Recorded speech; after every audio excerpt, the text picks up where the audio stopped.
It's time now to catch up with Rob Gulberti. Robbie was very busy at trials this morning, a stat going down the back straight, and he joins us now. Good to have you on the program, Rob, but how are you? Yeah, good, thanks, Alex, Riley. Thanks for giving us a bit of your time this afternoon, Rob. I'm sure it was a very enjoyable weekend for yourself with one of the pin-up horses of your operation, Just St. James, getting the job done in pretty impressive style, first run for the preparation. Yeah, no, it was really good. It was a good kick for all the camp, the owners and the staff. Everyone's been working pretty hard very hard to sort of get the stable up and running. It's been a long 12 months and, things like that are really, really nice feel for everybody. I can't imagine it's logistically, I guess, simple to make that transition, Gully, from having your setup up in Broome and tackling the Northwest season to coming back down here and getting settled back down in the metropolitan area. I'm sure it has its challenges. Yeah, certainly does. Obviously had a lot of support, from Renee and the kids, but Adam and Jason and Jeff and Vicky Durant and, all the crew over there. I've been there for 10 years now in the summer and for the last sort of 18 months. So, it was a big decision to leave there, but always had aspirations to sort of have our own setup. And, it's taken a while, but, we're starting to pave a bit of a way, so it's good. So as Riley said, you generally spent your winters up in Broome a lot the last 10 to 15 years, and you have a very small team in work when you're in Perth. What numbers have you got at the moment? What numbers are you looking to, I guess, get to once you reach your ceiling? At the moment we've got 15 in work and, half are sort of 3-year-olds, which I call babies because we don't have massive aspirations to race 2-year-olds. And that's sort of where we're going with what we're trying to buy at the sales and breed.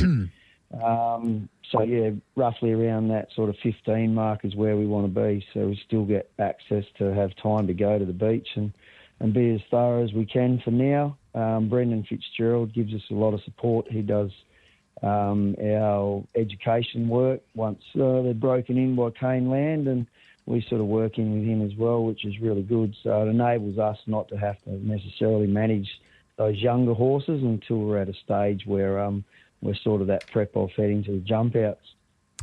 Gully, tell us a bit more about this horse, Just St. James, who he's still a relatively sparingly raced 5-year-old. He's had the 12 starts. He's built quite a formidable record now in his career with 4 wins and 5 minor placings as well. Has he been a horse that's been a bit of a slow burn through the journey, and now we're just starting to see him at his absolute best? He's probably been a slow burn. He's a funny little fella. We didn't pay a lot for him at the sales, but he was closely related to a horse that we sort of had up north that was quite a good stayer. And, to be honest, that horse won a couple of $100,000 in the bush. And I thought that if he could sort of do that type of job with West Speed bonuses nowadays, he'd be a pretty good little buy. And he's the same frame as the other horse. I don't know if you'd remember a horse called Galaxon. He won a couple of Edmund Cups for us. Holy rode Galaxon, didn't he? Yeah, Holy rode him a few times. Mentioned but a few the times. claim to fame was Robbie Marcoux and Kira Yule were the ones that won the cups on him. Okay. And, he was had quite association with Kira there for a few years, but he's the same frame, same type, looks very similar, but obviously one's a sprinter and one was a pretty good stayer. So, just an old H'Bree stud family. And, he's got that little nick and he's obviously a tough little bugger. We sort of raced him sparingly last prep because he had a few little niggles, growing pains and whatever. But, one thing that he does have is pretty good, he's a tough little mindset. So, that sort of, helps him along the way.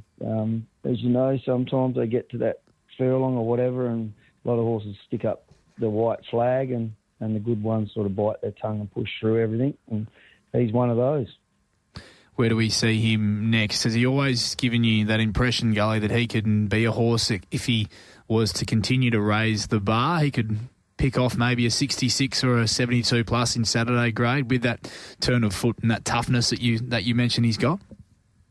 Yeah, well, to be honest, we'll probably look no further than a couple of weeks and looking at last Saturday, his sectionals weren't anywhere near as impressive because they went so hard early, and a lot of the other races, they seem to go pretty steady. But probably my biggest thing will be trying to dodge Black Aura next start, based on how she went, but amongst others. But yeah, 66 plus, around that range of 1,000 to 1,200, and if he ran well enough and sort of went through the line and was more than competitive, we'd probably still look at heading towards Geraldton if that's what he showed us for the Batavia.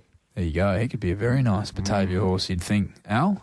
Yeah, absolutely, showing a lot, and he's very consistent as well. Limited starts, but really doesn't run a bad race. Just St. James looks a horse with plenty of ability. As we said, Rob, you had a stack go around, I think 10, maybe more, go around at 9 or 10 anyway, go around at trials this morning. A few pretty nice ones. Saigon Dancer trial well. Ruthless Bloom, I thought was a good trial. Even Mangafira hit the line really strongly. I'm not sure if you've been able to watch any of the replays or seen them, but is there one or two we can really stamp as ones to follow going forward out of the trials this morning? Yeah, well, I guess everyone would have seen, the second half of the trials was probably a lot worse than the first half, but, if you're sort of 6 horses inside the outside fence, you're in a fair bit of trouble. And it got quite heavy and chopped up down the back straight, so it was hard to gauge. But, we do have quite a bit of time for Magnafira. She's got some form around some nice horses that have sort of shown a lot city-wise. And she hasn't actually got anywhere near a distance range yet. So we sort of wrapped her in cotton wool and put her back in the paddock and saved her for another prep. So we look forward to that. Today was a soft trial for her, so she'll have another one of those in a fortnight and then head to the races. Desert Dancing only had 4 starts. She trialled well today in the same trial. Depending on how she pulls up in the next few days, she'll head to the races in sort of 10 to 14 days. Hopefully targeting like the West Speed Challenge in a couple of months' time, the final, if she heads that way. And yeah, Saigon Dancer, she's been impressive from the outset. We've just sort of been careful with her. She's a bit hot-headed. Look forward to stepping her out in probably a fortnight. And there was one that finished alongside her that Chris was really happy with, Fennec Storm. So I look forward to sort of tracking along with him. He's a little bit behind her, but yeah, he's showing us some ability. Rob, thanks so much for your time, mate. Well done on the win. Well done on the win on the weekend, and best of luck in another couple of weeks with Just St. James. Thanks, Gully. No worries, boys. Cheers.